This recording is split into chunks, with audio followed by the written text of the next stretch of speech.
We hit the jackpot for beauty enthusiasts on this episode of Vibe Check. We do a deep dive into some of the most expensive beauty treatments that celebrities swear by. But before that, the ombre lip trend is back on the beauty radar of some of your favorite celebrities, and we show you a simple hack for how to get the look using your usual makeup products.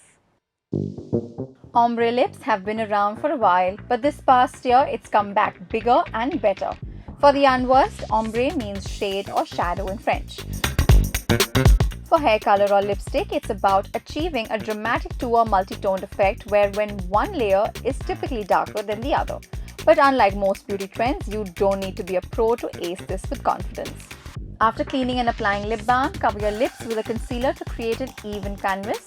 Use a dark lip liner or lipstick to line your lips and then fill it in from the sides and halfway through. Fill in the middle with a lighter shade and go over it with a shade lighter than that. Then add concealer in the middle and blend the colors wherever needed using a lip brush, and there you have it. Bigger, bolder, better ombre lips with just that bit of extra to earn its well-deserved comeback this year.